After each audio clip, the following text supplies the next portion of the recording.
Assalamualaikum warahmatullahi wabarakatuh.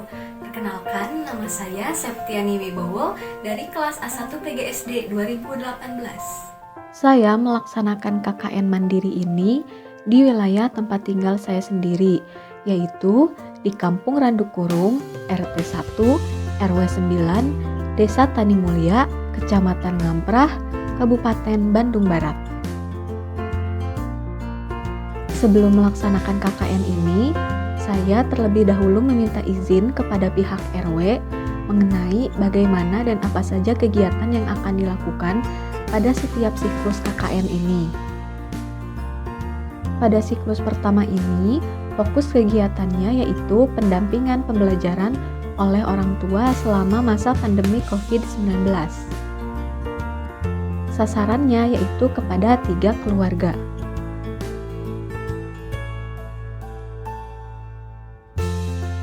Saya pusing Bu, Faisal orangnya susah, terus daring terus. Dia kalau belajar gimana ya, susah Bu kalau daring terus, makanya dipindahin sekolahnya. Respon dari saya sebenarnya dengan daring itu sangat kurang setuju sekali. Karena apa? Karena di waktu belajar daring, karena anak itu kan ada yang mood, ada yang enggak. Di masa anak lagi mood, dia semangat untuk belajar. Tapi kalau moodnya udah hilang, dia kadang sampai ngamuk, sampai sama orang tua itu dia malas untuk belajar dan marah-marah sama orang tua. Dan dibikin bukan daring itu bukan enak dari buat saya nggak enak, buat anak juga nggak enak. Karena anak pas tidak ada media untuk dipelajari sama anak, komunikasinya nggak ada. Kalau di sekolah pasti langsung si gurunya itu menerangkan ke si anaknya itu. Tapi kalau daring bukan bikin nyaman, malah bikin daring sama orang tuanya itu, jadi nggak enak. Saya sebenarnya untuk daring itu nggak setuju. Mudah-mudahan ke depannya si corona ini, si masa pandemi ini berakhir lah, jadi si anak kembali ke sekolah. Sangat tidak setuju, karena sebelum ada pandemi anak-anak tidak boleh memegang HP. Setelah ada pandemi, anak-anak diwajibkan untuk memegang HP jadi lebih sering main HP dibanding belajar. Ya, mendampingi. Kadang-kadang saya mendampingi, kalau dia mau didampingi sama saya dampingi, kalau enggak ya enggak.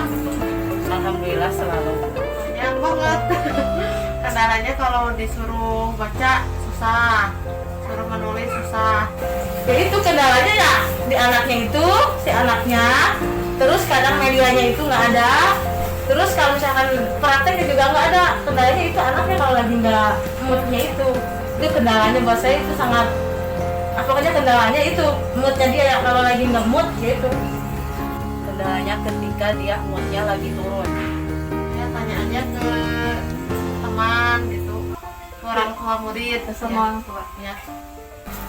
Saya ikut belajar juga, bertanya sama yang lebih ngerti lagi, karena kan pelajaran sekarang itu beda sama pelajaran yang dulu saya pelajari.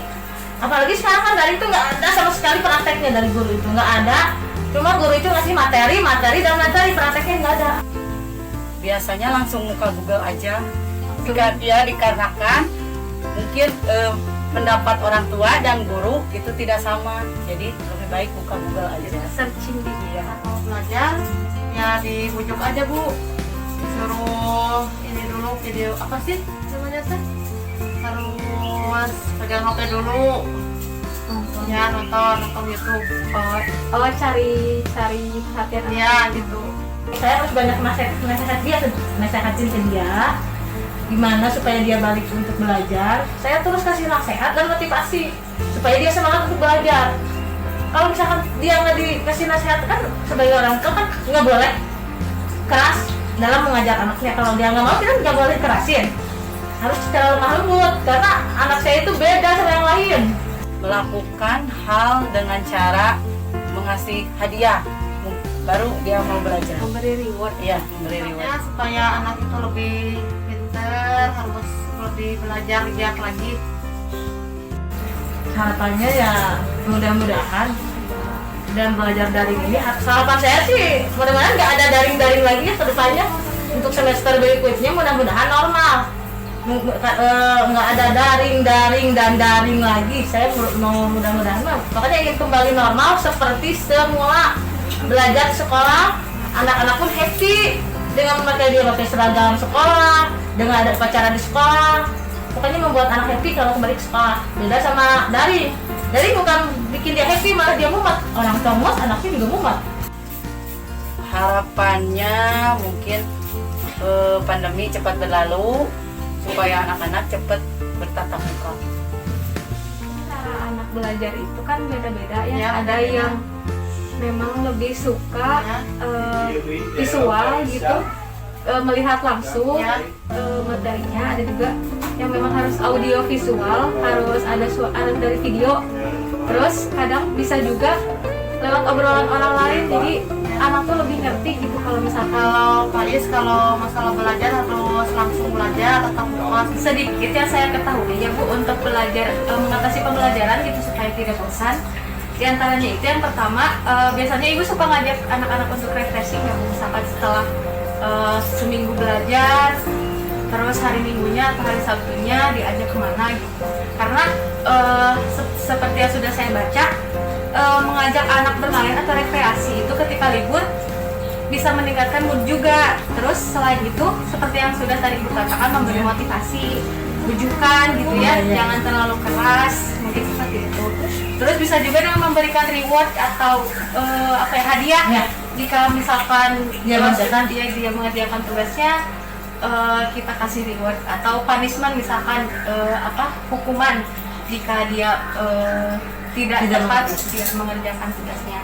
Terus selain itu, sebagai orang tua kita juga bisa berunding mungkin dengan orang tua yang lain.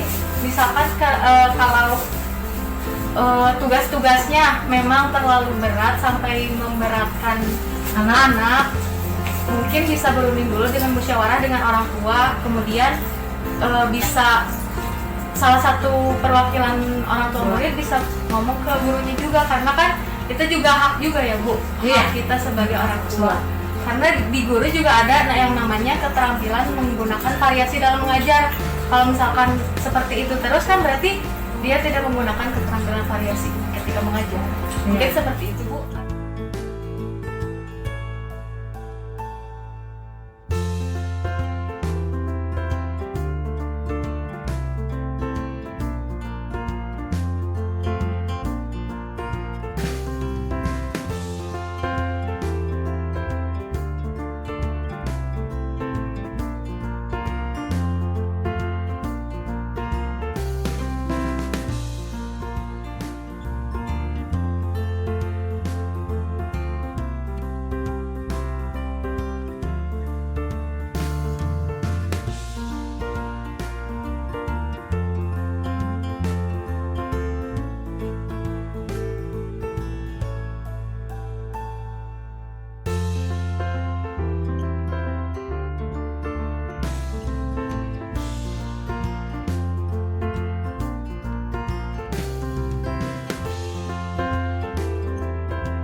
Kesimpulannya, orang tua merasakan beberapa kesulitan untuk mendampingi anaknya ketika pembelajaran daring di rumah, baik dari kondisi anaknya maupun karena pemberian tugas dari gurunya. Beberapa kendala yang dihadapi orang tua selama pembelajaran daring ini diantaranya adalah sulitnya mengkondisikan suasana hati anak atau mood anak agar mau belajar. serta media pembelajarannya yang kurang memadai. Hal tersebut karena guru memberikan pembelajaran hanya terpaku pada materi saja, jarang ada praktik. Ketika ada kesulitan untuk mendampingi anak belajar, sebagian orang tua memilih untuk bertanya kepada sesama orang tua siswa atau mencari tahu materinya melalui internet. Untuk memberi penguatan kepada anak dalam pembelajaran daring ini, ada yang membujuk dengan cara menarik perhatian anak dulu terhadap apa yang ia sukai, kemudian memberi nasihat dan motivasi semangat kepada anak secara lemah lembut, dan memberikan reward. Selain itu, sebagai orang tua, kita juga harus mengetahui bagaimana gaya belajar anak.